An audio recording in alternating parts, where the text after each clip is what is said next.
sit down. Thank you for coming. Really glad to have you here. I just need to check your name. That's great. I've got all the details, but sometimes there could be an error. What's your date of birth?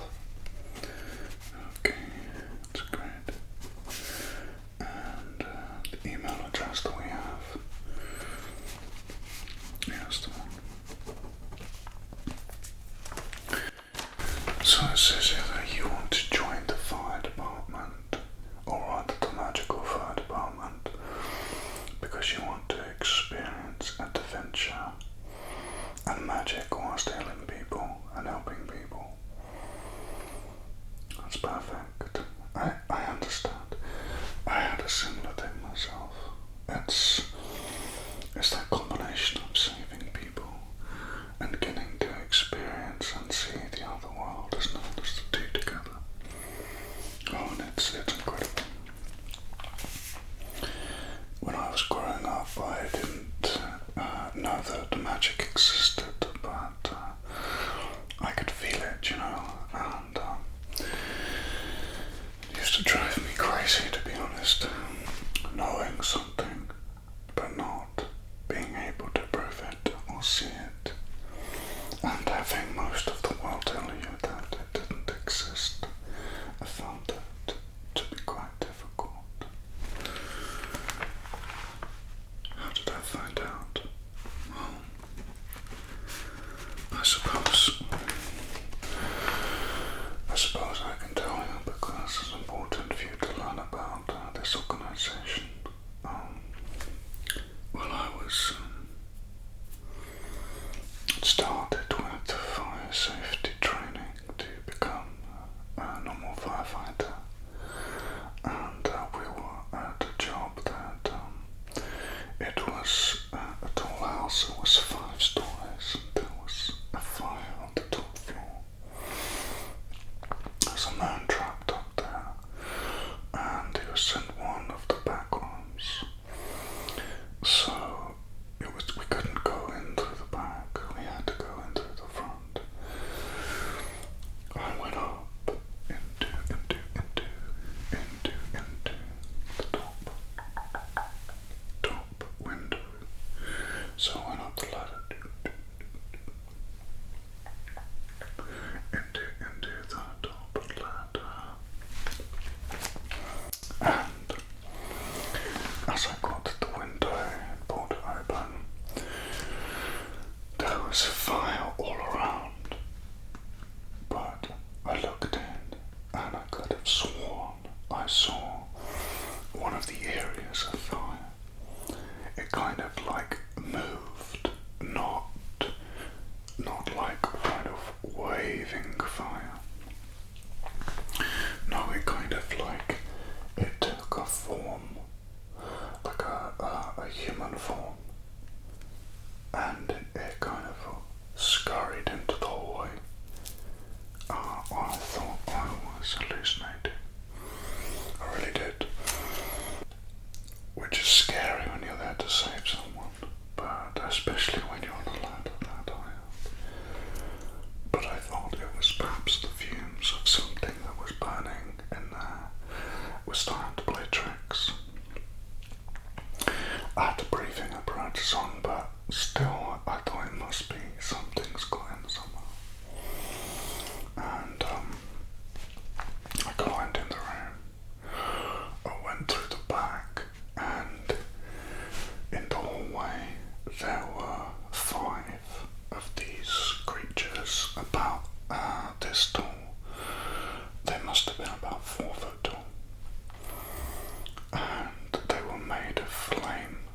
The whole thing, there was like a facial feature, but their whole bodies were flame. And they were round this kind of, it was like a well, but instead of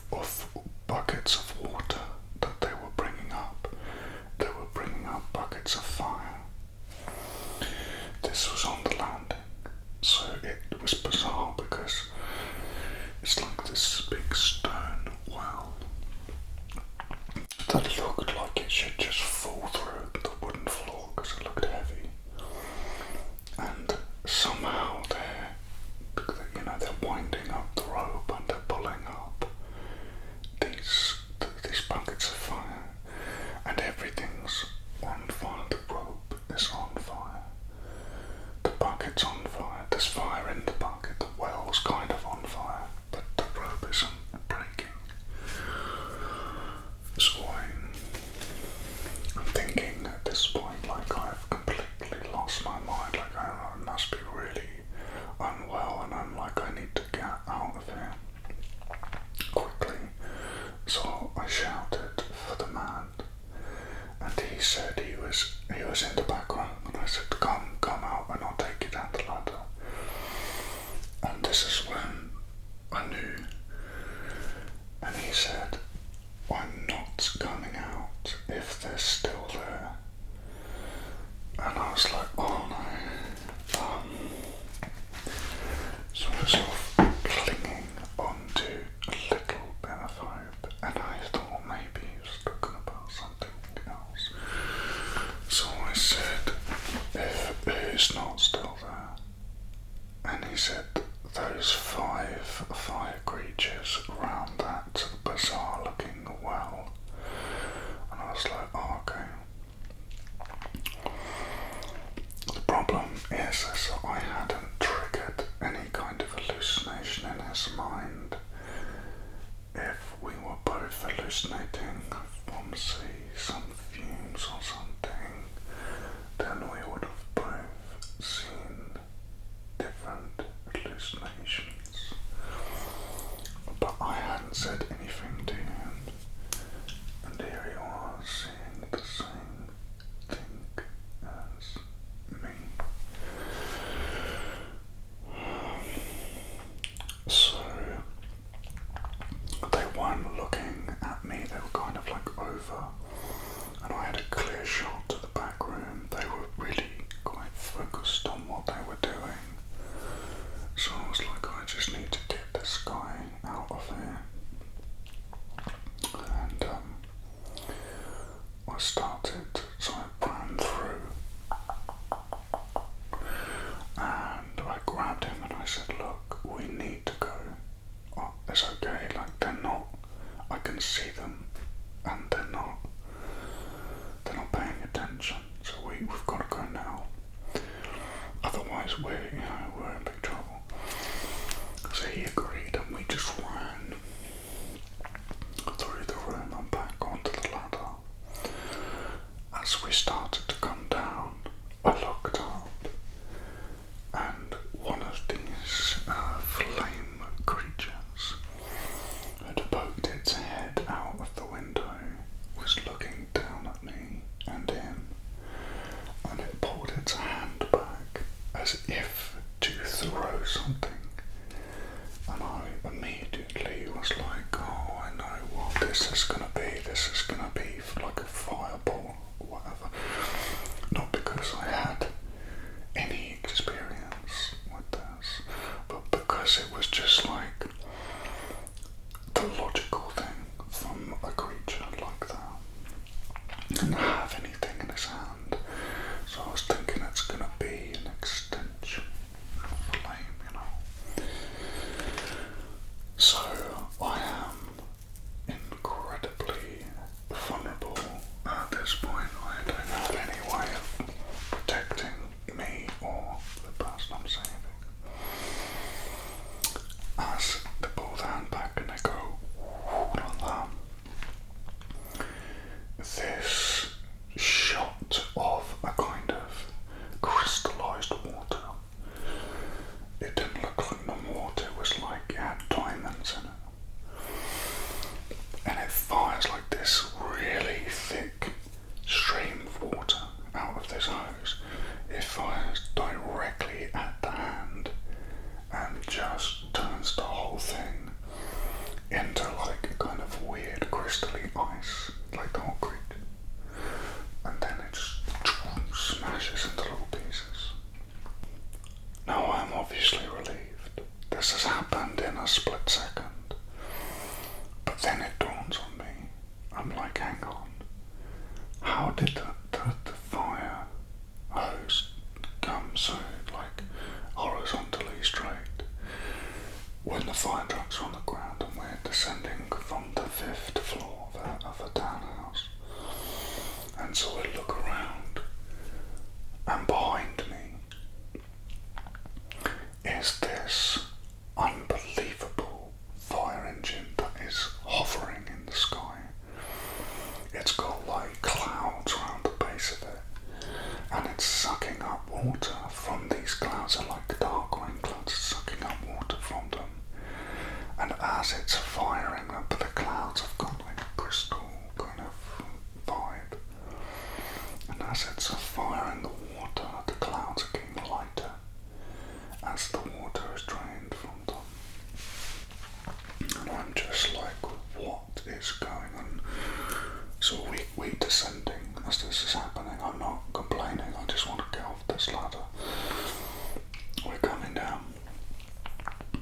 And we finally get to the bottom, and I turn around, and none of my fire crew are there. The engine's gone, everyone's gone. But this fire engine's up there. And then I see these firefighters who are dressed differently jumping out into this house through the window. They go pew, pew, pew, and they just start putting it out. I can start to see it getting fixed and smoke coming, stuff flames go. It was truly incredible, and yeah, I'm just baffled by the whole thing.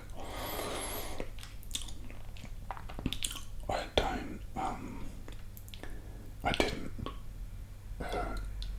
question it. I just said to the guy, look, we need to go, and we together went back to the fire station. It wasn't that far, so I walked. And the whole time I was just like, what? I couldn't understand what had just happened. I thought maybe we were both unwell. It was very confusing. Anyway, as I'm approaching the fire station with this man that I've just saved, this guy comes up to me in like, he had this like long coat on and sunglasses, and he was like, I need you to come with me. And I was like, I don't, why? I can't, who are you? And he said, I'm a supernatural detective. You were just saved by one of our magical firefighters. I need to explain to you what's happened. And I didn't question it because I thought, I need to know what's happened. So he took me and we went. And yeah, I was taken to a hidden fire station with the person that we'd saved, and it was explained to me what had happened. They wiped his memory somehow, I don't know how. He was fine, he just went home, and apparently the home had been fully restored. Don't ask me how, magic. But that's how I started here, and they explained to me how it all worked, and that this was this kind of secret firefighting for magical causes that can't be dealt with conventional firefighting. So yeah, it was quite something, and I never looked back. I mean, I was relieved, to be honest, because I knew then that these feelings I'd had about magic and such were right. So in some ways the